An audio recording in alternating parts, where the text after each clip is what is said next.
Eu acho que em matéria de filme apocalíptico ou pós-apocalíptico, de streaming principalmente, filme ou série apocalíptica, esse filme, O Mundo Depois de Nós, que tá aí causando burburinho na Netflix já há mais de uma semana, que é dirigido pelo Sam Esmail e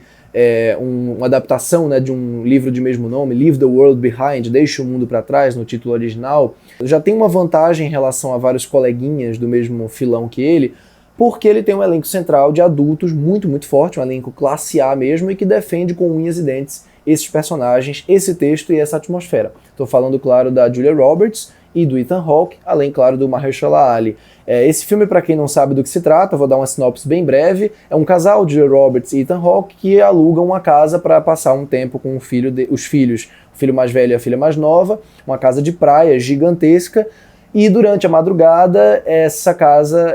bate a porta dessa casa o cara que se diz proprietário dela, que é o personagem do Mahershala Ali, dizendo que houve um transtorno, ele não pôde voltar para casa, tá ali com a filha adolescente dele e precisa de um lugar para ficar. E óbvio, recorreu à própria casa dele. Ele tenta negociar um reembolso de 50% por conta do transtorno, diz que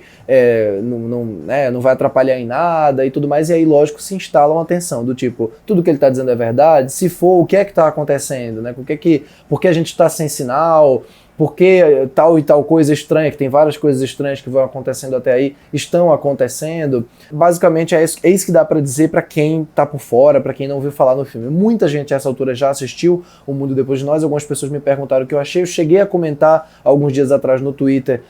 por que o filme funciona em parte pra mim e não funciona em outras, e aqui eu vou explicar melhor por quê, afinal de contas, o que é que eu achei do Mundo Depois de Nós. Antes de entrar em detalhes sobre o filme, lógico, eu vou lembrar você que ainda não fez isso, não se esqueça de se inscrever aqui embaixo no canal, não se esqueça também de curtir o vídeo, porque isso ajuda muito o canal a crescer, e também não se esqueça, lógico, de deixar o sininho das notificações ativado para receber notificações quando a gente postar vídeos novos aqui. E você pode também me seguir tanto na minha conta do Twitter quanto do Letterboxd. Eu estou sempre fazendo comentários sobre lançamentos e sobre cinema de modo geral, nos dois casos. Bom, sobre o filme, sobre O Mundo Depois de Nós, voltando aqui a esse projeto da Netflix, é um filme que, assim, durante boa parte dele, ele funciona como um filme de mistério. Antes de ser um filme apocalíptico, ele é um filme de mistério, ele é um suspense com um tom levemente sarcástico, estabelecido já de cara na primeira cena, e que principalmente nesse trabalho de câmera do Sam Esmail, que é uma câmera sempre muito... que transita pelos espaços, né, de maneira super exagerada, ele atravessa vidro, atravessa a porta, atravessa o chão, né, com a ajuda, claro, de muitos efeitos especiais, efeitos de ponta, dá pra ver que é um filme muito caro, dá pra ver que do ponto de vista da execução técnica, quer dizer, em padrão de fotografia e de trabalho de efeitos visuais, ele é todo muito bem feito, né, enfim, entre aspas de novo, porque eu acho isso sempre muito genérico de dizer. Mas de modo geral ele funciona enquanto está tentando ser um filme atmosférico, porque realmente a Julia Roberts está muito bem nesse papel aqui dessa mulher profundamente desagradável, mas que também tem as razões dela para ficar achando desagradável aquela situação que se instala ali. É uma personagem que não gosta, de modo geral, do mundo, que não gosta das pessoas, mas que se coloca ali numa situação em que as pessoas cada vez mais vão se tornar aquilo de que ela sente falta, de que ela vai sentir falta. Isso vai sendo uma construção paulatina no filme e que, do ponto de vista do arco da personagem, eu acho que funciona até de uma forma interessante. Eu gosto também da interpretação do Mahershala Ali, porque ele tem aquela elegância extraordinária dele, aquela presença muito forte, mas justamente por ser tão fino, ele gera uma desconfiança considerável, principalmente quando ele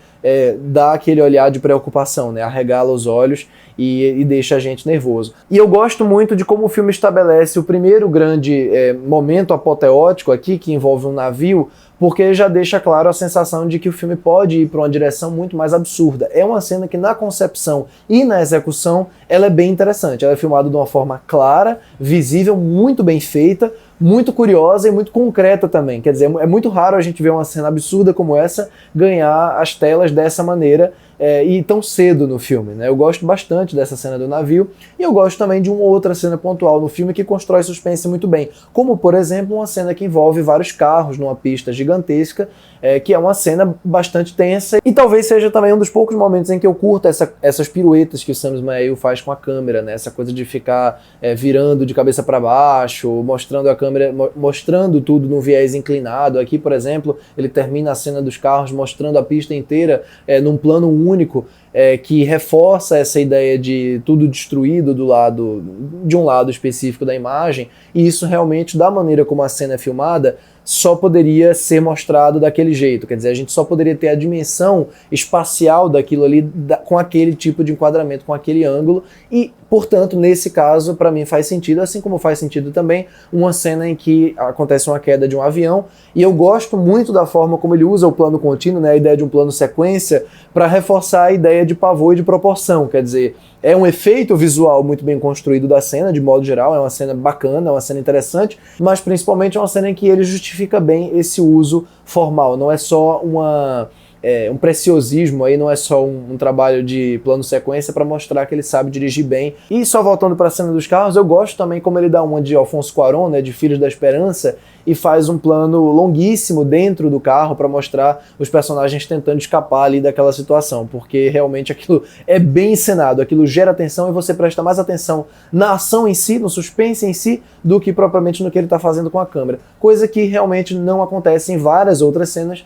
em que a gente percebe, como por exemplo uma hora que as duas personagens, da Julia Roberts e a filha do Mahershala Ali, estão numa cabana, que a câmera atravessa o teto, atravessando por um buraquinho pequenininho para mostrar o buraquinho. Foi para que exatamente aquilo, sabe? É um efeito visual ostensivo nesse caso, é para mostrar que existe uma produção pomposa aqui por trás, uma produção cara, e que ele é capaz de levar a câmera para basicamente onde ele quiser, né? Eu não tenho problema nenhum com isso, tá? Não tenho nenhum problema com câmera que mergulha espacialmente pelos cantos. Eu acho que o David Fincher, por exemplo, faz isso muito bem no Quarto do Pânico e ocasionalmente também no Clube da Luta, mas são estilizações pontuais e que fazem parte de um conjunto, inclusive estético, uma proposta estética. Aqui eu não vejo tanto uma proposta estética, eu vejo cenas em que a câmera está querendo se exibir, né? E isso realmente atrapalha um pouco o filme. Não é definitivamente o maior dos problemas, não. Para mim, o maior dos problemas do Mundo Depois de Nós é que do meio pro fim ele resolve desacelerar, resolve construir um pouco mais as relações entre os personagens, trazendo algumas informações adicionais sobre eles, principalmente o Mahershala Ali, e essas informações na prática são muito pouco interessantes, são muito pouco relevantes para a construção final da história. E ele começa a focar em pequenas subtramas também, subquestões ali dos personagens, como o momento que a Julia Roberts está dançando junto com o Mahershala Ali, para gerar uma tensão sexual ali, para gerar quase que um conflito adicional que na prática também não vai para lugar nenhum, na prática também não vai gerar nenhum tipo de interesse. Eu acho que ele poderia até, se fosse um outro tipo de filme, se tivesse outra proposta, ir para um lado conceitual das coisas, desse tipo de cinema apocalíptico, como vai, por exemplo, o Ao Cair da Noite, que é um filme do Trey Edward Shults, de 2017, que trabalha também com a ideia de apocalipse, né? Não de pós-apocalipse, mas de apocalipse ali, com pessoas infectadas dentro de um ambiente muito fechado, do qual a gente não consegue sair e a gente não tem nenhuma noção do que está acontecendo em volta.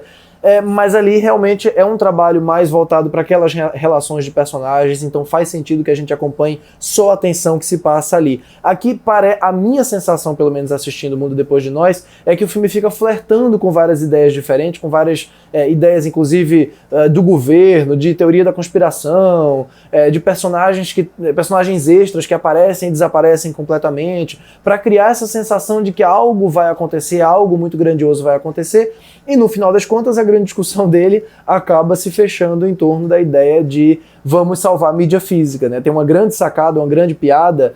que resume a cena final, né? Que tem tudo a ver com isso, né? É um temor em relação a e se a internet cair, e se a gente ficar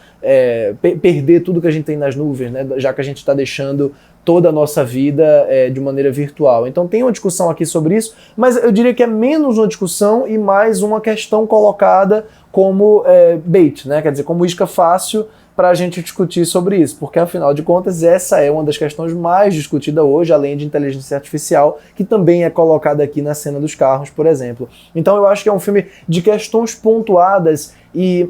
dramaticamente mal organizado, mal estruturado. Todos esses temas, questões e discursos aqui me soam mais pontuações meio simplistas, como por exemplo uma cena em que a personagem da filha do Mahershala Ali está conversando com a Julia Roberts, a cena que eu falei da cabana, e as duas começam a descrever coisas em relação ao mundo que são muito tristes, que os seres humanos são assim, assim, assado, e aí uma olha para a outra e diz, eu não concordo em nada com o que você fala, mas com isso eu concordo.